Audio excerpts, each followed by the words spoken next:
میرے درد میرے ہیں، میرے تھے اور میرے ہی رہیں گے۔ آپ ستمگر ہے، ستمگر تھے اور ستمگر ہی رہیں گے۔ پرفیکٹ کوئی نہیں ہوتا، لیکن کچھ لوگوں کو ان کی محرومیاں اس قدر باور کروا دی جاتی ہیں کہ انہیں اپنی خوبیوں میں بھی خامیاں نظر آنے لگتی ہیں۔ وہ ایک الگ مخلوق بن کر رہ جاتے ہیں جو اپنے جیسے انسانوں سے ہی ڈرنے لگتے ہیں۔ وہ ایک سرد دھندلی صبح تھی۔ صبح 6 بجے کے قریب لاہور کی سڑکوں پر دھند اور گرد و غبار کی وجہ سے سڑکیں کافی حد تک سنسان تھیں۔ بڑھتی سردی کی شدت، دھند اور خاموشی الگ ہی سما باندھ رہی تھی۔ کسی کو بھی ایک بار ضرور چونکا سکتے تھے۔ اتنے خراب موسم میں شاید ہی کوئی لڑکی اس وقت تنہا گاڑی میں بھی سفر کرنا چاہتی، مگر وہ لڑکی یوں بھاگ رہی تھی جیسے کسی ریس میں حصہ لیا ہو۔ ایک پل کو گمان ہوا کہ وہ جاگنگ کے لیے اتنی سردی میں خالی سڑکوں کا فائدہ اٹھا رہی ہے، لیکن یہ گمان ہی تھا، کیونکہ خون جما دینے والی ٹھنڈک میں بھی وہ لڑکی ننگے پاؤں ننگے سر بھاگ رہی تھی۔ اس نے اب ذرا غور سے لڑکی کا مشاہدہ کرنا چاہا۔ لڑکی کے ہاتھوں پاؤں پر خون بہنے کے نشان واضح تھے اور جگہ جگہ سے کپڑے پھٹے ہوئے تھے۔ لڑکی نے روڈ کراس کرنا چاہی۔ برق رفتاری سے کار اس کے قریب آئی، جیسے ارادتاً اسے کچلنے کی کوشش کی گئی ہو۔ لڑکی کار کے بونٹ سے ٹکرائی۔ کار میں ایک عورت اور مرد سوار تھے۔ کار سوار گاڑی کو بریک لگاتے باہر کی جانب آیا، لیکن وہ جلدی سے سنبھلتے سڑک کی دوسری جانب بھاگی۔ کچھ دور بائیں جانب لڑکی کو روشنی سے جگمگاتی عمارت واضح ہوئی۔ لڑکی کے قدم برق رفتاری سے آگے بڑھنے لگے۔ کچھ دور جاتے لڑکی نے اپنا ہاتھ نگاہوں کے سامنے لایا اور اس کی آنکھیں پوری کھلی ہتھیلی پر گرہ بن چکا تھا، جہاں بے دردی سے پھر خون رسنے لگا تھا۔ لیکن وہ اپنے قدم روکنا نہیں چاہتی تھی۔ شاید اسے ڈر تھا، جہاں قدم رکے وہ دوبارہ چل نہیں سکے گی۔ افسوس، چند قدم چلتے اسے اپنے زخموں میں جلن سی محسوس ہوئی۔ اس نے ہذیانی انداز میں اپنے زخموں کا معائنہ کیا۔ ٹانگ پر لگے زخم سے اسے وحشت محسوس ہوئی۔ زخموں کی جلن سے خود پر ضبط کے باوجود اس کی سسکیاں گونجنے لگی۔ اس نے خوف سے پیچھے دیکھا، لیکن اس کار سوار کو اپنی جانب آتے دیکھ کر اس کی خوف سے آنکھیں کھلیں۔ اس نے چھپنے کے لیے سمت کا تعین کرنا چاہا۔ اسے اپنی دادی کا کہا یاد آیا، کسی پر برا وقت نہ آئے، برا وقت آتے ہی ساری برائی آپ کے ارد گرد منڈلانے لگتی ہے۔ سامنے 2 کتوں کو اپنی جانب دیکھ کر وہ بری طرح بوکھل آئی۔ اس نے واپسی کے لیے قدم بڑھائے، لیکن کار سوار ادھیڑ عمر عورت اور 40-50 سالہ مرد اس کا راستہ روک چکے تھے۔ اس نے خوف سے آنکھیں بند کر لیں، جیسے کوئی کبوتر بلی کو دیکھ کر کرتا ہے۔ روشنی کی سپیڈ سے آنے والے وقت کا خوف۔ اس کے چہرے کے تاثرات بدلنے لگا۔ عورت اور مرد نے واضح اس کے چہرے کی بدلتی رنگت اور خوف کو محسوس کیا۔ چہرے کا رنگ زرد تھا، جیسے کسی نے پل میں خون نچوڑ لیا ہو۔ لڑکی کا وجود بری طرح کپکپا رہا تھا۔ وہ گھر سے تو بھاگ آئی تھی، لیکن شاید ان ستم گروں کے پیچھے لگائے گئے پیروکار کے ہاتھوں وہ اس اندھیرے جنگل میں اب کی بار بھیڑیوں کا نوالا بننے والی تھی۔ جس بستی میں ہم بستے ہیں، وہاں روٹی مہنگی اور غم سستے ہیں۔ بادلوں کا گہرا سایہ شہر کے غریب علاقے کی تنگ گلیوں میں اتر آیا تھا۔ ان گلیوں میں بنے ہوئے بوسیدہ مکان وقت اور حالات کی سختیوں کا ثبوت تھے۔ انہی میں سے ایک مکان کے کمرے میں زرد بلب کی دھیمی روشنی جل رہی تھی۔ دیواروں پر دراڑیں، چھت سے جھولتا ہوا پنکھا اور زمین پر بکھرے پرانے کھلونے اس گھر کے مکینوں پر زندگی کی سختیوں اور تلخیوں کے گواہ تھے۔ ماہم پلنگ پر سو رہی تھی۔ اس نے 2-3 بار اٹھنے کی کوشش کی، لیکن نیند کچھ یوں سوار تھی کہ وہ اٹھنے میں بری طرح ناکام ہوئی۔ دروازے پر زور سے دستک دی گئی۔ اس نے اپنی پوری قوت لگاتے پوری طرح بیدار ہونے کی کوشش کی۔ آنکھیں مکمل کھل چکی تھیں، لیکن حواس ابھی بھی اپنی جگہ پر نہیں تھے۔ دروازہ کھول دو، کب سے مالک مکان آ کر بیٹھا ہے، لیکن یہاں میڈم کو کیا فکر؟ کہا بھی تھا کہ ابھی اپنا بزنس شروع نہ کرو، 2 وقت کی روٹی یہاں مشکل سے پوری ہوتی ہے۔ لیکن محترمہ کمانے کیا لگی، اپنی ماں خود ہی بن گئی۔ اس کے پاس چھوٹی سی رقم تھی جو اس نے بچوں کو ٹیوشن دے کر بمشکل جمع کی تھی۔ وہ اس نے دوست کے ساتھ مل کر ایک بزنس میں انویسٹ کی تھی، لیکن اس کے چھوٹے سے بزنس کی کاوش پوری طرح ناکام ہوئی تھی، جس کی وجہ سے وہ اور گھر والے مزید قرضوں میں چلے گئے تھے۔ امی بلا رہی ہیں، اٹھ بھی جاؤ۔ زارا کی غصیلی آواز پر وہ اب قدم زمین پر رکھتے باہر کی جانب بڑھ چکی تھی۔ ماہم کمرے سے باہر آئی تو مالک مکان جا چکا تھا۔ اس کا بڑا بھائی فہد گھر واپس لوٹا تھا۔ شاید آج بھی وہ نوکری کی تلاش میں بری طرح ناکام ہوا تھا۔ کمرے میں اس کے باپ اور بھائی کے درمیان اب بحث ہونے لگی۔ یہ روز کا معمول تھا۔ بوڑھا باپ اس مہنگائی کے دور میں اب اکیلا اس گھر کے مکینوں کے پیٹ پوجا کرنے سے قاصر ہوتا جا رہا تھا۔ اتنے لوگوں کے پیٹ کا بوجھ اٹھانے کے لیے اس کے بازو میں اب جان نہیں تھی۔ آہستہ آہستہ آوازیں اب بلند ہوتی جا رہی تھیں۔ دروازے کے باہر اس کے والدین کے درمیان جھگڑا شدت اختیار کرتا جا رہا تھا۔ میں کہتا ہوں کوئی اپنی ذمہ داری سمجھنے کو تیار ہی نہیں ہے۔ اب یہ کرائے کا مکان نہیں رکھ سکتے۔ مالک مکان ہر دوسرے دن ہمیں بے عزت کرتا ہے۔ اس کے والد کی آواز غصے سے لرز رہی تھی۔ تو پھر کیا کریں؟ کیا بچوں کو لے کر سڑک پر جا بیٹھیں؟ یہ مکان چھوڑ کر جائیں گے تو کہاں جائیں گے؟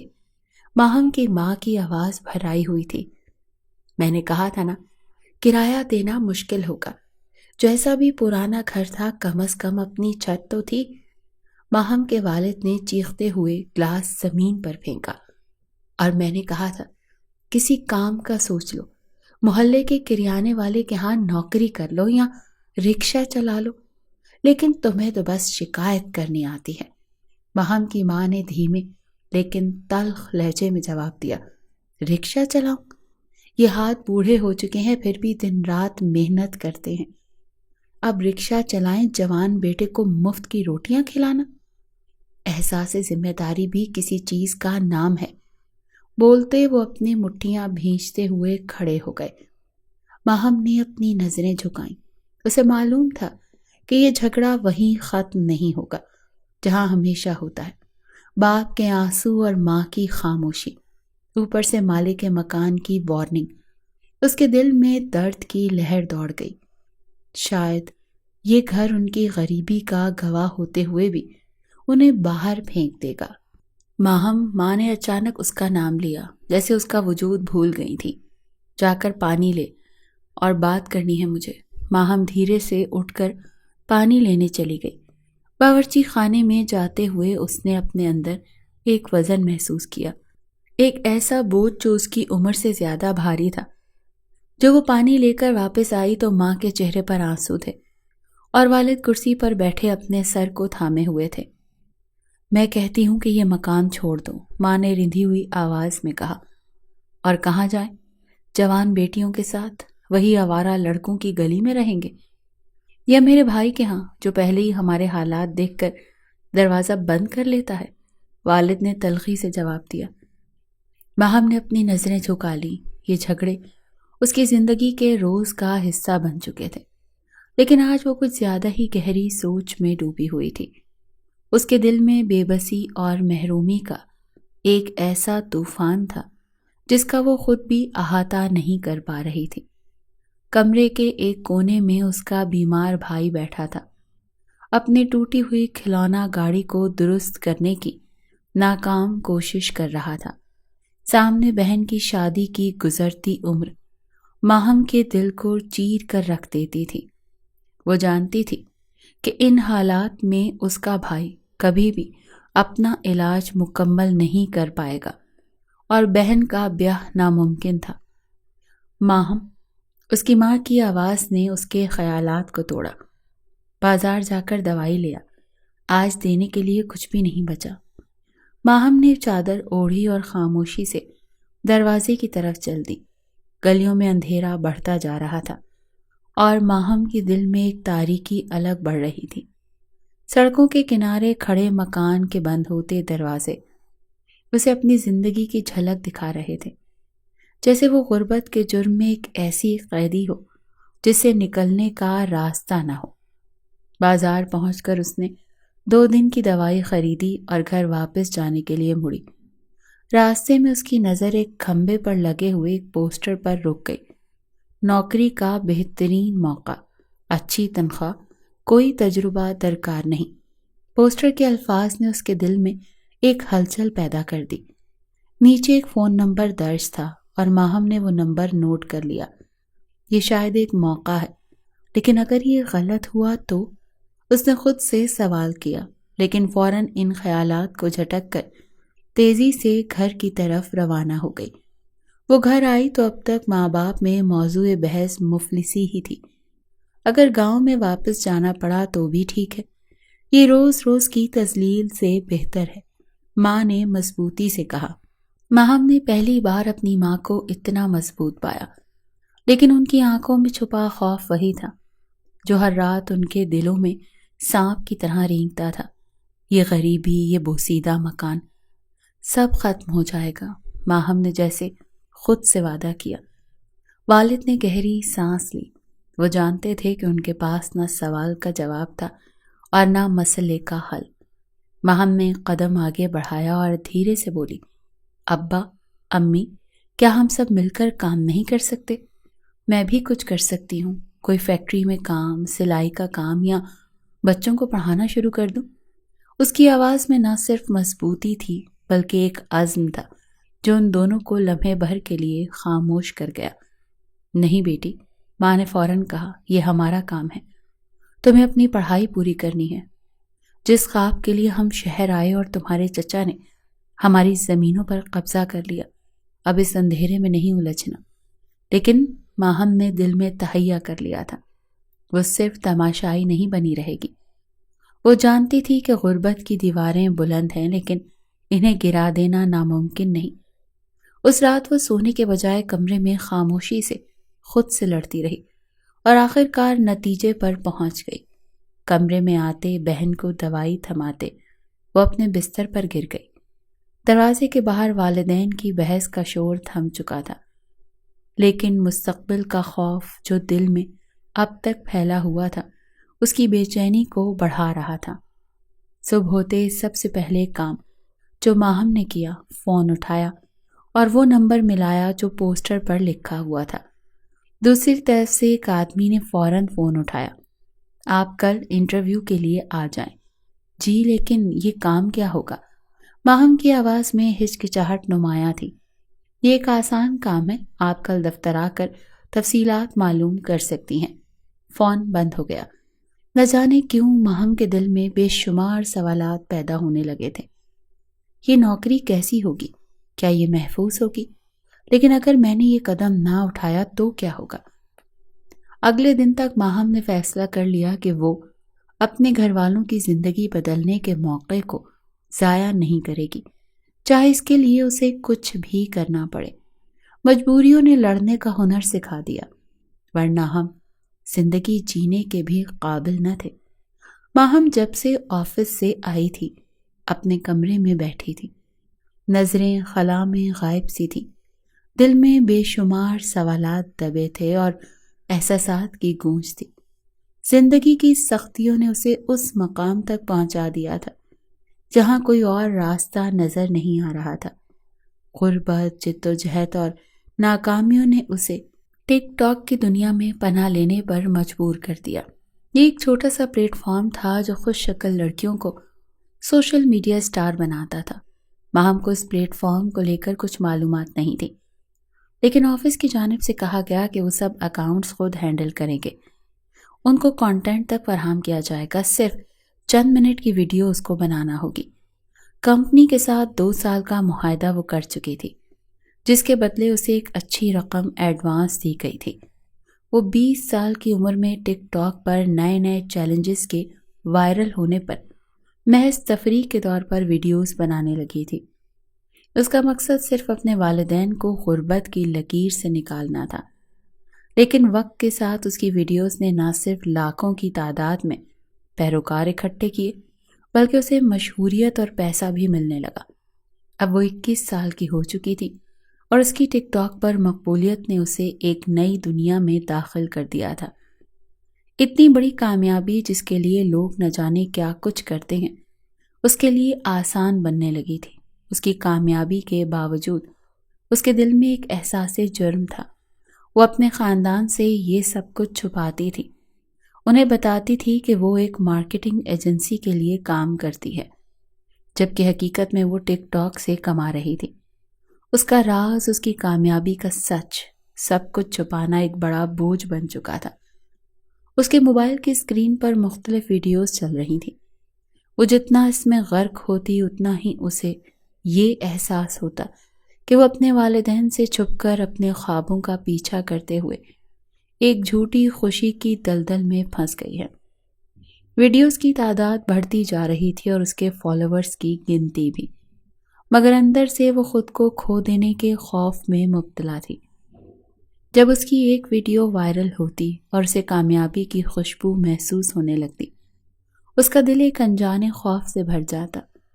وہ جانتی تھی کہ اس راستے پر چل کر وہ اپنی ساکھ اور غربت کو بھی داؤ پر لگا چکی ہے، لیکن پھر بھی غربت کا خوف، کمزوری کا احساس اور اپنے والدین کی خاموش امیدوں کا بوجھ اسے جکڑ رہا تھا۔ کیا یہ وہی کامیابی ہے جس کے لیے میں نے اپنے اصولوں کو ترک کیا؟ اس کے دماغ میں یہ سوال گونجنے لگا۔ اس کا دل یہ چاہتا تھا کہ وہ واپس پلٹ جائے، لیکن پھر اس کے سامنے زندگی کی تلخ حقیقتیں آ جاتی تھیں۔ آئے روز جب اسے لگتا زندگی بہت حسین ہو گئی ہے تو چند لمحوں کے لیے اس کی آنکھوں میں ادھوری خواہشیں اور پچھتاوے جھلکنے لگتے۔ اب وہ ایک ایسے راستے پر چل پڑی تھی جہاں واپسی ممکن نہیں، لیکن پھر بھی ایک عجیب سا سکون تھا کہ وہ غربت کی لکیر سے نکل چکے تھے۔ گھر حالات میں بہت بہتری آ چکی تھی۔ اس کی بڑی بہن کی شادی ہو گئی تھی، والدین کے لیے جیسے کوئی مسیحا بن کر آئی تھی۔ اس کا ضمیر گواہی دیتا تھا کہ اس نے اپنے خاندان کی مالی حالت سنوارنے کے لیے اپنی اخلاقی حالت بہت خراب کر لی تھی۔ اسے مختلف برانڈ کی طرف سے اب آفرز آنے لگی تھیں جو اس کے کردار سے اکثر مختلف ہوتی تھیں۔ اس طرح ایک دن اسے ایک مشہور پروڈیوسر کا فون آیا جہاں اسے کچھ بولڈ شوٹ کرنا تھا۔ پیسوں کی آفر اتنی بڑی تھی کہ وہ اپنا ایک ذاتی شاندار گھر خرید سکتی تھی۔ لاکھ خود کو سمجھانے کے بعد وہ آفر قبول کر چکی تھی۔ اگلے دن وہ شوٹنگ کے لیے تیار تھی۔ ایک عالی شان اسٹوڈیو، پروفیشنل ٹیم اور لگژری گاڑیاں، یہ سب دیکھ کر وہ خود کو کسی خواب کی دنیا میں محسوس کر رہی تھی۔ لیکن جیسے ہی کیمرہ رول ہوا، ماہم کے دل میں کچھ چبھنے لگا۔ یہ سب کیا ہے؟ کیا میں واقعی یہی چاہتی تھی؟ اس کے دل میں سوالات اٹھنے لگے، لیکن وہ سب نظر انداز کر کے کیمرے کے سامنے پرفیکٹ پوز دیتی رہی۔ شوٹ ختم ہونے کے بعد پروڈیوسر نے اس کی تعریف کی۔ ماہم، تم واقعی سپر اسٹار بننے جا رہی ہو۔ یہ سن کر ماہم کے چہرے پر ایک مصنوعی مسکراہٹ آ گئی۔ وہ جانتی تھی کہ وہ اپنے خواب کے قریب پہنچ رہی ہے، لیکن اس کے ساتھ وہ اپنی اصل خودی سے دور ہو رہی تھی۔ رات کے وقت جب وہ اپنی کامیابی کی تصویریں انسٹاگرام پر پوسٹ کر رہی تھی، اس کا دل ایک عجیب سا بوجھ محسوس کر رہا تھا۔ کمنٹس آ رہے تھے، لائکس بڑھ رہے تھے، لیکن وہ خوشی کہیں گم ہو گئی تھی۔ شاید امیر ہونا اتنا آسان نہیں ہوتا جتنا میں نے سوچا تھا، ماہم نے آہستہ سے کہا اور فون بند کر کے خاموشی سے چھت کو دیکھنے لگی۔ وہ ایک ایسے مقام پر کھڑی تھی جہاں نہ آگے کا راستہ صاف تھا اور نہ پیچھے جانے کا کوئی امکان۔ اگر آپ کو چھوٹے گناہ بڑے نہ لگیں تو آپ بڑے گناہوں کو بھی کرنے کا سوچتے ہیں۔ ماہم کے ساتھ بھی کچھ ایسا ہی ہوا۔ سوشل میڈیا اسٹار بن کر زندگی اسے شہرت کے نشے میں ڈبو گئی تھی، یا وائرل ہونے کے لیے دوسروں سے مراسم، رومانوی، مزاحیہ ویڈیوز بناتے بناتے وہ نہ جانے کب اپنے کولیگ کے ساتھ مراسم بڑھاتے غلط راستے بھی اختیار کر گئی تھی۔ ماں باپ انتہائی سادہ لوگ تھے جو موبائل کے استعمال سے بھی ناآشنا تھے۔ بھائی دبئی جا چکا تھا اور چھوٹا بھائی اتنا چھوٹا تھا کہ وہ ابھی عزت اور ذلت کے معنی سے ہی انجان تھا۔ زندگی جب بدلتی ہے تو ایک بار آپ کو ہلاتی ضرور ہے۔ ماہم کی زندگی بھی کس کے لیے بدلی تھی؟ ماہم کی زندگی میں سمی کی آمد نے ایک نئی روشنی ڈالی۔ سمی ایک مہذب مذہبی لڑکا جو اپنے اصولوں پر چلتا تھا۔ اس کی سمی سے ملاقات دوست کے ذریعے ہوئی۔ نہ جانے اس میں ایسی کشش تھی کہ وہ اس کی طرف خود دوستی کا ہاتھ بڑھانے لگی تھی۔ وہ اپنے خاندان، اپنی اخلاقیات اور اپنی زندگی کے مقصد کے بارے میں بہت سنجیدہ تھا۔ سمی کی شخصیت اور ہر رشتے کو عزت دینے کے انداز نے ماہم کو متاثر کیا۔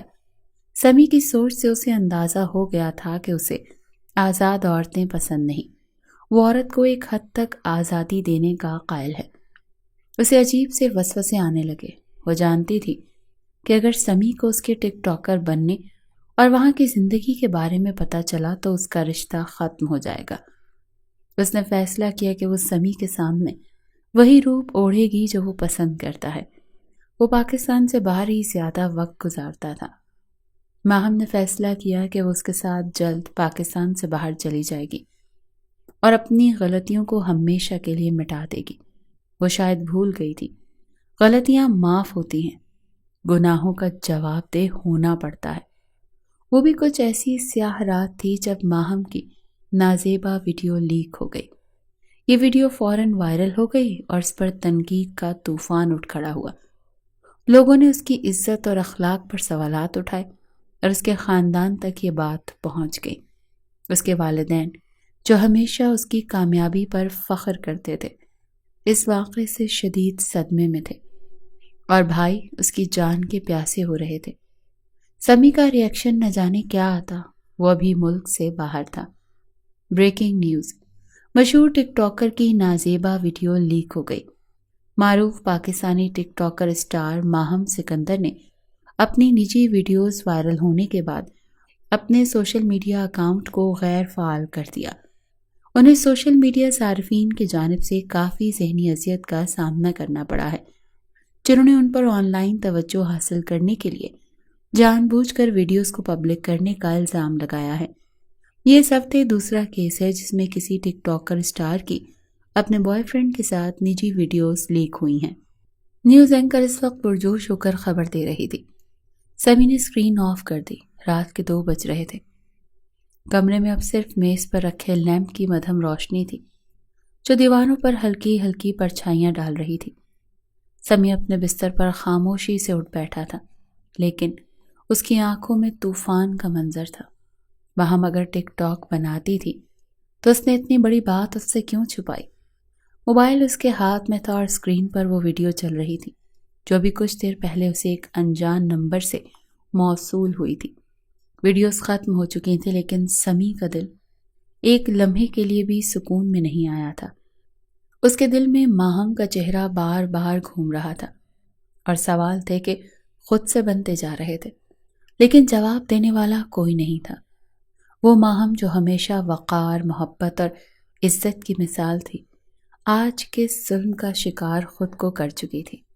ایک لمحے کے لیے اس کے دل میں غصے کی ایک لہر اٹھی۔ اس نے موبائل زور سے میز پر دے مارا اور گہری سانس لیتے ہوئے اٹھ کھڑا ہوا۔ کمرے میں ٹہلتے ہوئے وہ خود سے باتیں کرنے لگا۔ یہ سب کیسے ہو سکتا ہے؟ ماہم کے ساتھ وہ ایسی لڑکی ہی نہیں تھی۔ اس لمحے موبائل کی گھنٹی بجی۔ سمی نے جلدی سے اٹھ کر دیکھا، ماہم کا نمبر تھا۔ اس نے کال فوراً اٹھائی۔ سمی، ماہم کی کانپ رہی تھی آواز جسے وہ روتے روتے تھک چکی ہو۔ ماہم، میں چاہتا ہوں، یہ سب کیا ہے؟ کیا تمہاری کسی سے دوستی تھی؟ کیا کسی نے AI کا استعمال کیا؟ سمی نے دھیرے سے کہا، لیکن اس کے الفاظ میں نہ جانے کیسا یقین تھا جو ماہم کو سنبھالنے کے لیے کافی ثابت ہوا۔ میں نے نہیں کیا۔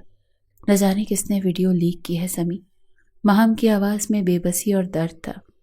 مجھے تم پر یقین ہے ماہم، لیکن یہ وقت تمہیں صفائی دینے کا نہیں، خود کو سنبھالنے کا ہے۔ لوگ وہ نہ جانے کیا کیا کہہ رہے ہیں۔ میرے والدین، ماہم کی آواز بھرائی ہوئی تھی، لوگوں کو بھول جاؤ ماہم، یہ دنیا صرف باتیں کرنا جانتی ہے، لیکن میں تمہارے ساتھ ہوں اور ہم یہ سب مل کر سنبھال لیں گے۔ ماہم نے کچھ بولنے کی کوشش کی لیکن اس کے الفاظ گلے میں ہی رک گئے۔ دیکھو ماہم، یہ ویڈیو تمہیں توڑنے کے لیے بنائی گئی ہیں، لیکن میں تمہیں یقین دلاتا ہوں جس نے یہ کیا ہے وہ بے نقاب ہوگا۔ تم میری طاقت ہو اور میں کبھی تمہیں کمزور نہیں ہونے دوں گا۔ ماہم کی ہچکیاں تھم گئیں۔ سمی کی مضبوطی اور یقین نے اس کے دل میں ہلکی سی روشنی جگا دی۔ سمی، کیا تم واقعی میرے ساتھ ہو ہر حال میں؟ نہ جانے ماہم کو خوف بھی آیا تھا، سچ جان کر وہ بدل نہ جائے، لیکن وہ اس وقت اعتراف جرم کرنا نہیں چاہتی تھی۔ کم از کم وہ اس دلدل سے نکلنا چاہتی تھی۔ ہمیشہ ماہم، تم پر آنچ بھی آئی تو پہلے وہ مجھ سے گزرے گی۔ ماہم کو ایک نئی کرن نظر آئی تھی۔ وہ جیسے تیسے پہلے اپنی جان بچانا چاہتی تھی۔ وہ جان چکی تھی کہ اس کے گھر والے اس کی جان کے دشمن بن چکے ہیں۔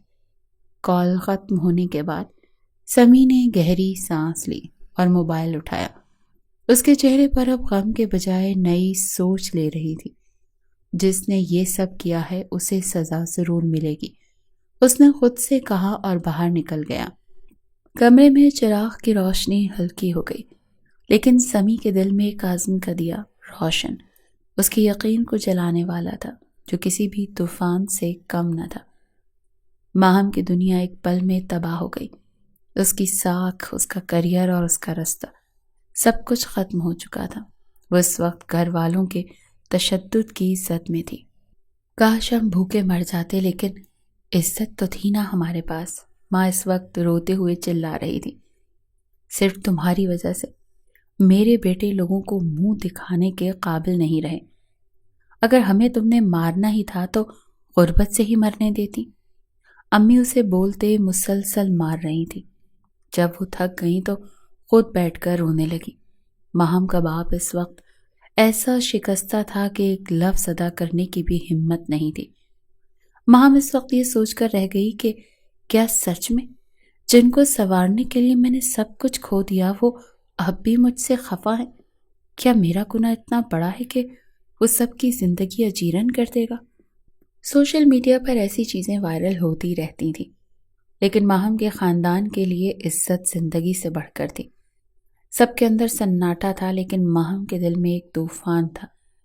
کمرے کے اندر گھڑی کی ٹک ٹک اور باہر درختوں کے پتوں کی سرسراہٹ کے علاوہ اب کوئی آواز نہیں تھی۔ ماہم کھڑکی کے قریب کھڑی تھی۔ چاندنی رات کی روشنی میں اس کا چہرہ خوف اور بے بسی کا عکس تھا۔ اسی لمحے دروازہ زور سے کھلا اور فہد اندر داخل ہوا۔ اس کی آنکھیں غصے سے لال تھیں اور اس کے ہاتھ میں پکڑی ہوئی بندوق کا وزن کمرے کی فضا کو مزید سنگین بنا رہا تھا۔ ماہم، تم نے خاندان کی عزت کو مٹی میں ملا دیا۔ عادل کی آواز شفاف تھی جیسے گرجتا ہوا بادل۔ بھائی، میری بات سنیں، میں نے کچھ نہیں کیا۔ ماہم نے قدم پیچھے کیے، لیکن عادل کے غصے کی شدت نے اسے جکڑ لیا۔ تم نے کچھ نہیں کیا؟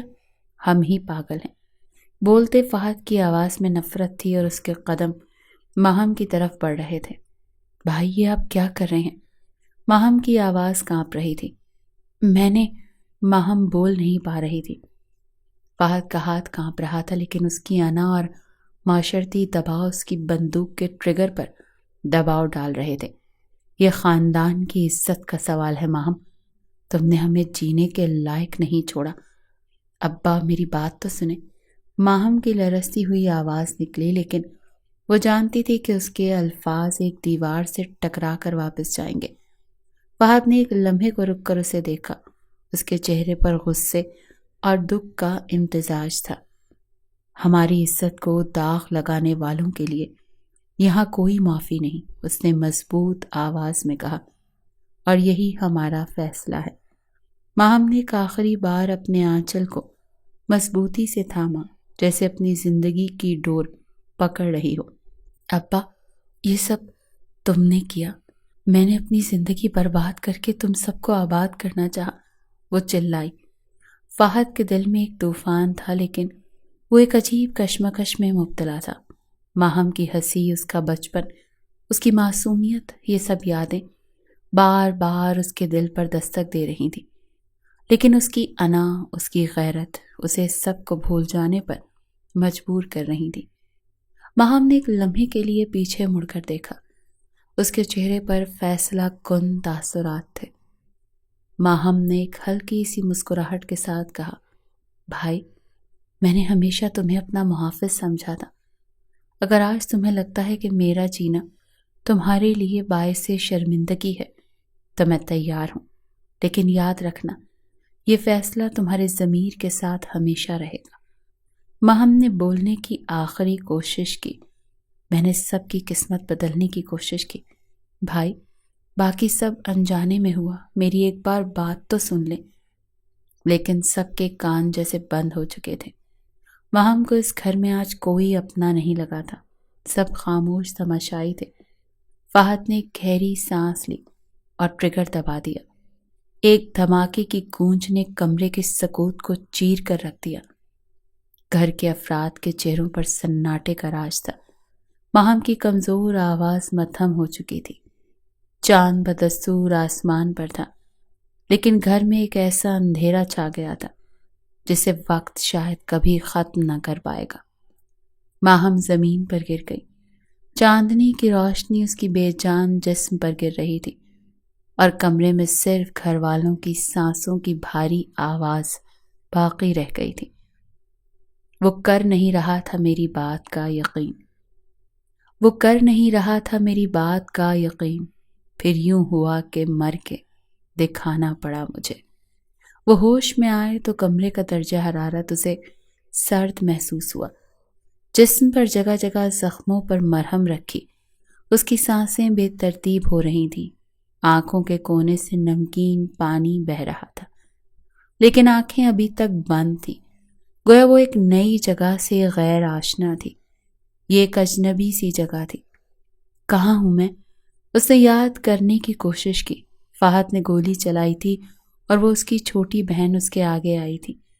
اس نے اپنی جان پر کھیل کر اس کی جان بچائی تھی۔ ماہم نے ان کے اسپتال جاتے اس گھر سے نکل گئی تھی۔ وہ جانتی تھی کہ معافی اسے کسی صورت نہیں ملے گی۔ اس کے اپنوں کے ارادے اور آنکھوں میں اسے اترتا خون صاف محسوس ہوا تھا۔ وہ 2 دن مزاروں پر رہنے کے بعد ایک صبح سمی سے ملنے کے لیے نکلی تھی۔ اس وقت وہ اس قدر خراب حلیے میں تھی، کوئی بھی اسے پہچان نہ پاتا۔ اس نے پچھلے چند دنوں میں کھانے کے لیے اتنے ہی نوالے لیے تھے جس سے اس کی سانس چلتی رہے، لیکن اس صبح بھاگنے نہ جانے کب اس کے سامنے گاڑی آئی جس میں ادھیڑ عمر عورت اور ایک شخص موجود تھا، اور وہ ہوش و خرد سے بیگانی ہو گئی تھی۔ سمی، مدھم سرگوشی اس کے ہونٹوں سے نکلی۔ پچھلے چند دنوں سے اسے نہ جانے دل کیوں گواہی دے رہا تھا کہ سمی اسے اپنا لے گا، اس کی تمام غلطیاں معاف کر دے گا۔ وہ خود بھی اس سوال کا جواب نہیں جانتی تھی۔ اس کا جسم بری طرح سے زخمی تھا، لیکن اس کی آنکھوں میں ایک عجیب سی ہمت تھی، جیسے وہ ہر حالت میں لڑنا جانتی ہو۔ اس نے دھیرے سے اپنی ٹانگیں کو حرکت دی اور زمین پر سرسراہٹ محسوس ہوئی۔ اس کی نظریں کمزوری کے باوجود ہر طرف دوڑنے لگیں۔ اسے اپنی پوزیشن کو سمجھنے کی کوشش کرنی تھی۔ یہ جگہ کیا ہے؟ وہ بے اختیار بڑبڑائی، لیکن کوئی جواب نہ آیا۔ پھر اچانک ایک آواز سنائی دی، جیسے کوئی قریب آ رہا ہو۔ تم ٹھیک ہو؟ لڑکی نے سر اٹھایا۔ درد کی شدت نے اس کی آنکھوں کو چمکایا اور سانسیں رک گئیں۔ ایک عورت کے ساتھ وہی اجنبی بلند قامت انسان اس کے سامنے کھڑا تھا، جس کی آنکھوں میں سرسری سی پریشانی اور کچھ تشویش تھی۔ اس نے اپنی ٹانگوں پر غور دیا، مگر بدن کی کمزوری نے اسے واپس زمین پر گرنے پر مجبور کر دیا۔ کیا میں یہاں کیسے؟ اس کی آواز بمشکل نکلی۔ شش، کچھ مت بولو، تم زخمی ہو۔ عورت اب اس کے پاس آئی تھی۔ اس اجنبی عورت کی آواز میں نرمی یوں تھی جیسے وہ جانتی ہو کہ اسے کتنی تکلیف ہو رہی ہے، مگر اس کی وقتی مدد کے سوا وہ کر تو کچھ نہیں سکتی تھی۔ ماہم اس عورت کی آنکھوں میں دیکھا، جیسے اسے اجنبی کی اچھائی یا برائی جاننے کی کوشش کی گئی ہو۔ دل میں سوال تھے، یہ اجنبی لوگ کون تھے اور یہاں کیسے آئے؟ اب اس کے ذہن میں مختلف خیالات آ رہے تھے، لیکن درد اور کمزوری نے اسے کچھ سوچنے سے روکا۔ اس نے اپنی آنکھیں بند کر لیں اور ایک گہری سانس لی، جیسے کچھ وقت خود کو سنبھالنے کی کوشش کر رہی ہو۔ مجھے اس جگہ تک کیسے لایا گیا؟ اجنبی عورت سے اس نے پوچھا۔ مجھے کچھ یاد نہیں، اس کی آواز جیسے سرگوشی بن کر نکل رہی تھی۔ اجنبی عورت نے اس کے قریب آ کر اس کا زخمی ہاتھ اٹھایا اور نرم آواز میں کہا، فکر نہ کرو، تم یہاں محفوظ ہو۔ تم کچھ کھا لو اور اپنے گھر والوں کا پتہ دو، ہم ان سے رابطہ کرتے ہیں۔ ماہم کو پہلا خیال سمی کا ہی آیا اور اس نے سمی سے ملنے کے لیے بلایا تھا۔ ایک ہی شخص تھا جو سمجھتا تھا مجھے، ایک ہی شخص تھا جو سمجھتا تھا مجھے۔ پھر یوں ہوا کہ وہ بھی سمجھدار ہو گیا۔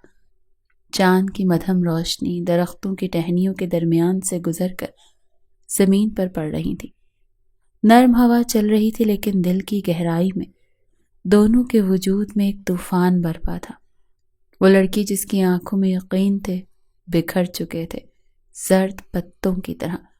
وہ اب ان تمام چیزوں سے دور ہو چکی تھی جن کا تصور بھی قیامت لگتا تھا۔ اس وقت اس کا جسم تھکا ہوا تھا، لیکن اس کی روح کہیں زیادہ تھکی ہوئی تھی۔ وہ ایک برآمدے میں بیٹھی تھی جہاں کوئی آواز نہیں تھی سوائے اپنے دل کی دھڑکن کے، جو ایک عجیب اذیت میں گزر رہی تھی۔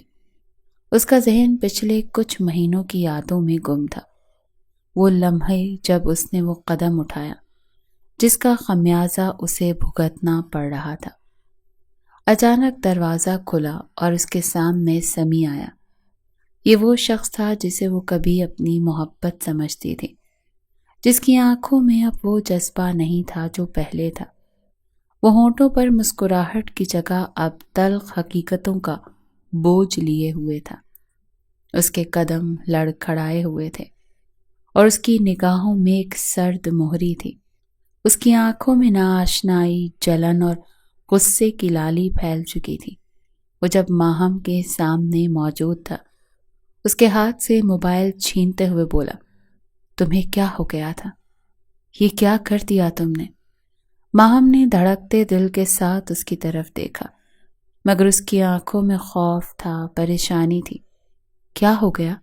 وہ دھیمے لہجے میں بولی۔ یہ صرف ایک AI ویڈیو تھی۔ ویڈیو؟ سمی گہری سانس لیتا ہوا بولا، یہ کوئی ویڈیو نہیں تھی، یہ تمہاری گندگی، دھوکے کا جھوٹ تھا۔ تم میں اتنی بھی اخلاقیات نہیں کہ تمہارے اس چھوٹے سے عمل نے ہماری زندگی کو اجیرن بنا دیا ہے۔ ماہم کا دل ایک لمحے کے لیے رک سا گیا، مگر پھر اس نے خود کو سنبھالتے ہوئے کہا، مجھے پتا تھا تم ایسا ہی کچھ کہو گے، لیکن میں نے جو کیا وہ صرف میرا جذباتی فیصلہ تھا۔ یہ میری کم عمری کی غلطی تھی۔ مجھے لگا تھا یہ سب ہماری زندگیاں بدل دے گا۔ سمی غصے سے بولا، ٹھیک لگا تھا تمہیں۔ میرے سامنے نیک پروین ہونے کی ایکٹنگ بھی تم نے اپنے گھر والوں کا پیٹ پالنے کے لیے کی۔ کیا تمہیں نہیں لگتا کہ تمہاری اس حرکت سے سب کچھ تباہ ہو گیا؟ تم نے میری زندگی کو ایک مذاق بنا دیا ہے۔ سمی کا چہرہ غصے سے تپ رہا تھا، آنکھوں میں درد کی جھلک تھی اور ہاتھ میں پکڑا ہوا موبائل کو وہ بے رحمی سے زمین پر پھینک چکا تھا۔ ماہم کے دھوکے نے اس کا اعتماد توڑ دیا تھا۔ وہ شخص جسے وہ اپنی زندگی کا حصہ سمجھتا تھا، آج اس کے سامنے جھوٹ اور فریب کی صورت میں موجود تھا۔ تم نے مجھے دھوکہ دیا، وہ ماہم کی طرف قدم بڑھاتا ہوا بولا۔ تم نے کہا تھا کہ تم میری پسند ناپسند کو اہمیت دیتی ہو۔ میں نے تم سے کہا تھا کہ تم مجھ سے سچی محبت کرتی ہو، اور یہ سب کچھ بس جھوٹ تھا۔ ماہم کا دل چھلنی ہو رہا تھا، لیکن وہ اپنے آنسوؤں کو چھپانے کی کوشش کرتی ہوئی سر جھکائے کھڑی تھی۔ وہ جانتی تھی کہ سمی کا غصہ جائز ہے، لیکن وہ کیا کر سکتی تھی؟ اس کے اندر کی کمزوریوں نے اسے اس راہ پر ڈال دیا تھا۔ جس کا وہ کبھی سوچ بھی نہیں سکتی تھی۔ سمی، میں تمہیں بتانے کی کوشش کر رہی تھی، لیکن ماہم کی آواز رند گئی، لیکن سمی نے اس کا جملہ کاٹ دیا۔ بس خاموش رہو، سمی نے غصے میں آ کر کہا۔ میرے لیے اب کچھ باقی نہیں رہا۔ تم نے میری محبت کا مذاق اڑایا ہے اور اس کے بدلے میں دونوں خالی ہاتھ ہیں۔ ماہم بتانا چاہتی تھی، وہ اسے کھونا نہیں چاہتی تھی، لیکن سمی کی سخت نظریں اس کی کسی بھی بات کو سننے کے لیے تیار نہیں تھی۔ وہ جانتا تھا کہ اب کچھ بھی نہیں بچا اور ماہم کی ہر بات ایک اور جھوٹ لگ رہا تھا۔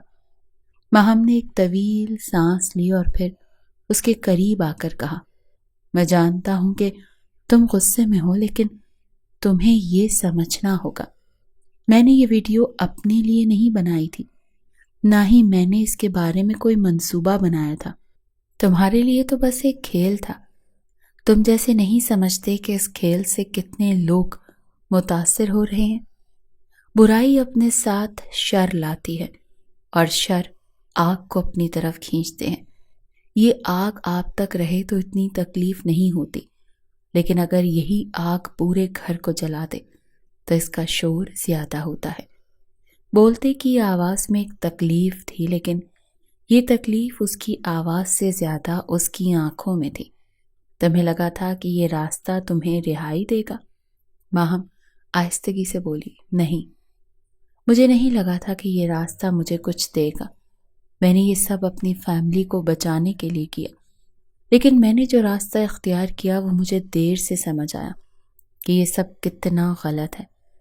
وہ اپنی آنکھوں سے نکلتے ہوئے آنسوؤں کو روکتے ہوئے بولی تھی، تو کیا تم یہ سمجھتی ہو کہ تمہارے گناہ ختم ہو سکتے ہیں؟ تم نے جو کچھ کیا اس کا تمہیں احساس ہے؟ ماہم مجھے پوری دنیا بھی کہتی تو میں یقین نہ کرتا، لیکن میں اتنا اعلیٰ ظرف نہیں ہوں کہ اب تمہیں اپنا کیا معاف بھی کر سکوں۔ ماہم نے سر کو جھکا لیا۔ اور تم کیا سوچتی ہو؟ تم ایک معافی سے اپنے گناہوں کا کفارہ ادا کر سکتی ہو؟ تمہیں یاد رکھنا چاہیے کہ تم نے اپنے ہاتھوں سے وہ سب کھو دیا جو تمہیں کبھی مل سکتا تھا زندگی میں۔ انسان کے لیے سب کچھ پانا آسان ہو سکتا ہے، لیکن اعتماد، عزت اور محبت قسمت سے ملتی ہے، لیکن کھونے میں ایک پل لگتا ہے۔ تم نے میرا یقین کھویا ہے۔ کوشش کرنا کہ دوبارہ کبھی ہمارا سامنا نہ ہو۔ یہ کہتے سمی نے بھاری قدم اٹھاتے واپسی کی طرف قدم بڑھائے۔ اس نے محسوس کرنا چاہا کہ اس کے دل میں ابھی تک وہ محبت کی کوئی لہر باقی تھی۔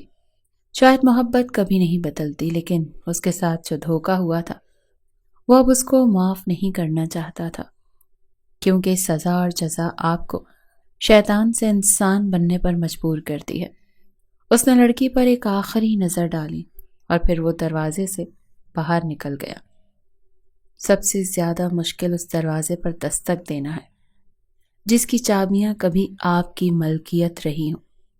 جب آپ کے من پسند لوگ آپ کی زندگی سے نکلنا شروع کرتے ہیں اور آپ چاہتے ہوئے بھی انہیں اپنے پاس رہنے کو مجبور نہیں کر سکتے، اور ایک سیاہ گہری خاموشی کی چادر اوڑھ لیتے ہیں، وقت گزر جاتا ہے اور دھیرے دھیرے رشتوں پر سے آپ کا اعتماد اٹھتا چلا جاتا ہے۔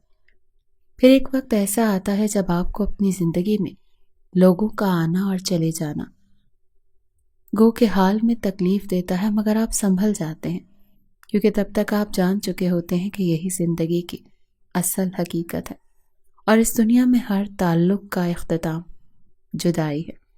ایک ٹھنڈی شام تھی، ہلکی ہلکی بارش کی بوندیں کھڑکیوں کے شیشے پر اپنا وجود چھوڑ رہی تھی۔ ماہم کی زندگی میں پچھتاوے جگہ بنا چکے تھے۔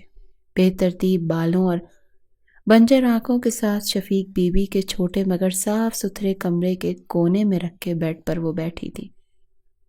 اس کے گال آنسوؤں سے بھیگے ہوئے تھے اور اس کی کپ کپاتی ہوئی آواز اس کے دل کے بوجھ کا پتہ دے رہی تھی۔ وہ سمی سے مل آئی تھی۔ اس نے اسے معاف تو کر دیا تھا، لیکن اسے قبول کرنے سے انکار کر دیا تھا، اور جو اس کے اپنے تھے انہوں نے بھی اسے چھوڑ دیا تھا۔ اسے خبر ملی تھی فہد فیملی کو لے کر جرمنی شفٹ ہو گیا تھا۔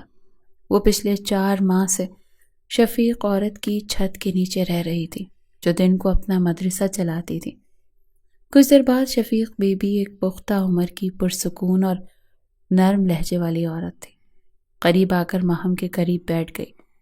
انہوں نے اپنی شال کے پلو سے ماہم کے آنسو پونچھے اور ہلکی مسکراہٹ کے ساتھ بولی، بیٹی، زندگی ہمیشہ ایک جیسی نہیں رہتی، کبھی کبھی آزمائشیں ہمارے اندر چھپی طاقت کو بڑھانے کے لیے آتی ہیں۔ ماہم نے لرزتی آواز میں جواب دیا، لیکن خالہ، میں نے اتنے غلط فیصلے کیے ہیں، میرا پاس تو اب کچھ نہیں بچا۔ میرے والدین جن کی خاطر میں نے سب کچھ کیا، اس شمس جس کی محبت میں نے خود کو بدلنے کا عہد کیا، وہ لوگ مجھے قبول نہیں کر پائے۔ میرا نام سایہ بھی ان کے لیے باعث شرمندگی ہے۔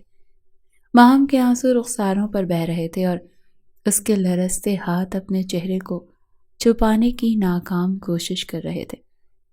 کمرے میں ماہم روشنی تھی اور باہر سے آنے والی سرد ہوا کی ہلکی سی سرسراہٹ ماحول کو مزید خاموش اور گہرا بنا رہی تھی۔ شفیق جن کے چہرے پر مہر و محبت کے آثار واضح تھے، ایک طرف بیٹھی ماہم کو تسلی دینے کی کوشش کر رہی تھی۔ بیٹی، زندگی ہمیشہ ہمیں آزمائشوں میں ڈالتی ہے، لیکن ان آزمائشوں کا مطلب یہ نہیں ہوتا کہ ہم ہار مان لیں، شفیق بی بی نے اپنی نرم آواز میں کہا۔ ان کے الفاظ ماہم کے دل کی گہرائیوں میں اتر رہے تھے۔ ماہم نے بمشکل اپنے آنسو پونچھے اور سر اٹھا کر شفیق کی طرف دیکھا۔ آنٹی، میں نے بہت غلطیاں کی ہیں، شاید مجھے معافی کا حق بھی نہیں۔ اس کی آواز میں شرمندگی اور مایوسی چھلک رہی تھی۔ شفیق بی بی نے ماہم کا ہاتھ اپنے دونوں ہاتھوں میں یوں لے رکھا تھا جیسے اس کی ٹوٹتی ہوئی ہمت کو تھام رہی ہوں۔ ماہم، ہر انسان غلطی کرتا ہے، لیکن جو اپنی غلطیوں کو سمجھ لے اور دل سے توبہ کرے، اللہ تعالیٰ اسے معاف کرنے کے لیے ہمیشہ تیار ہے۔ تمہیں اپنے آپ کو دوسرا موقع دینا ہوگا۔ شفیق بی بی اب بھی جیسے اس کے سرد ہاتھوں کو اپنے گرم ہاتھوں سے اپنائیت دینے کی کوشش کر رہی تھی۔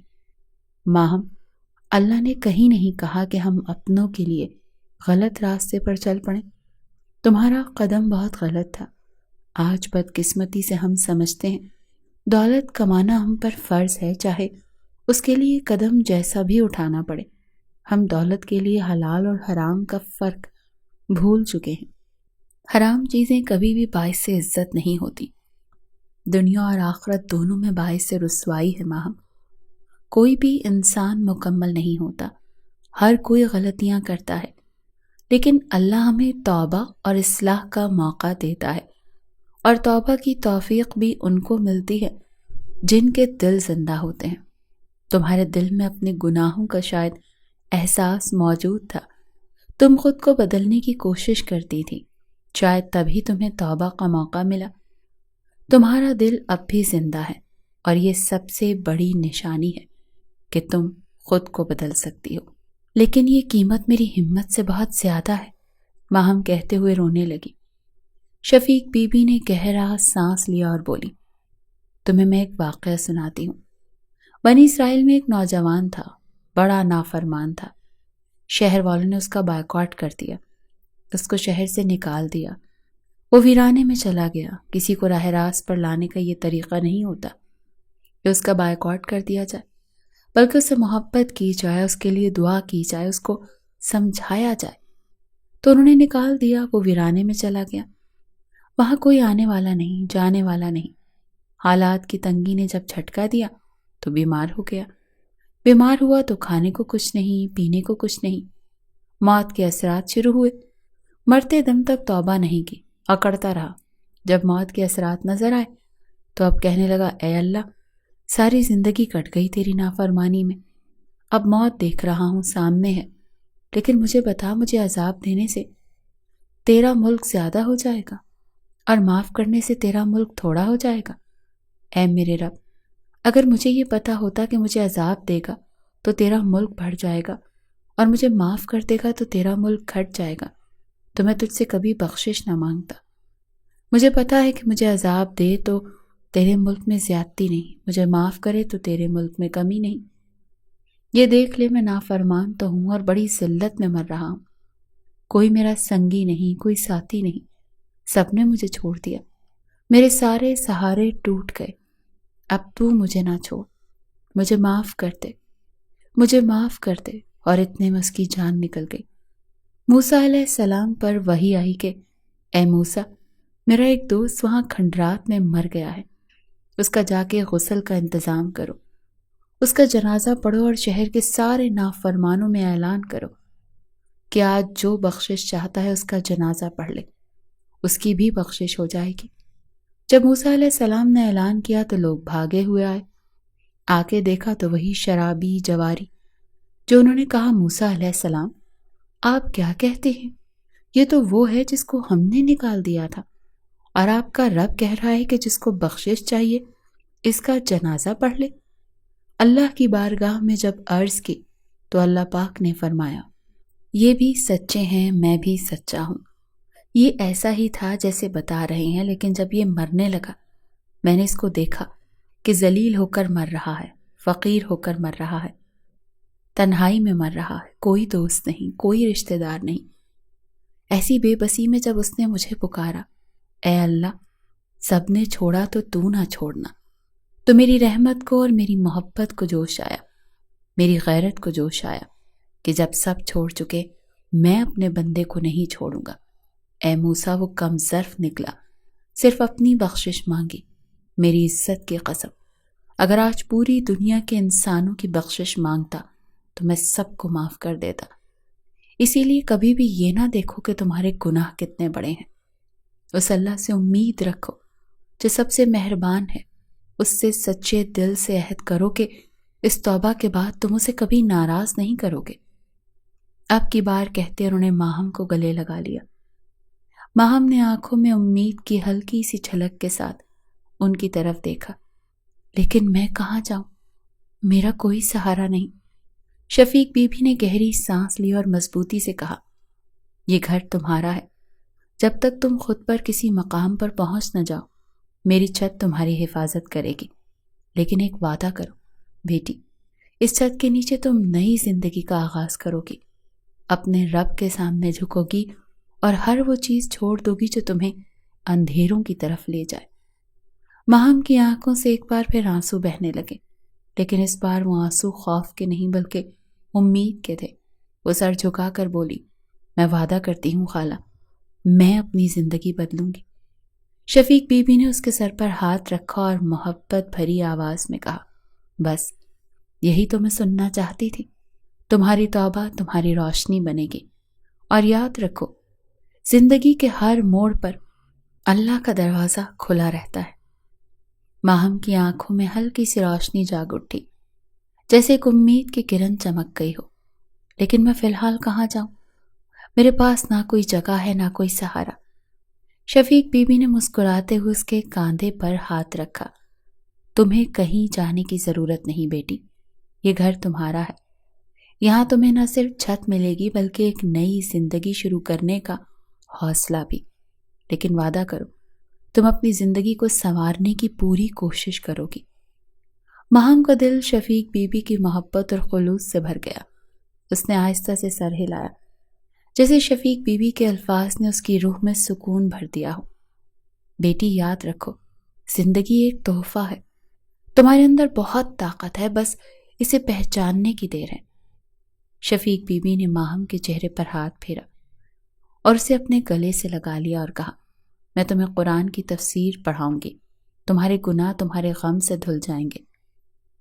میں یہ سب کر سکتی ہوں اور میں کروں گی، کیونکہ اب میں جانتی ہوں کہ اس راستے پر میں چل دی، وہی راستہ میری نجات کا راستہ ہے۔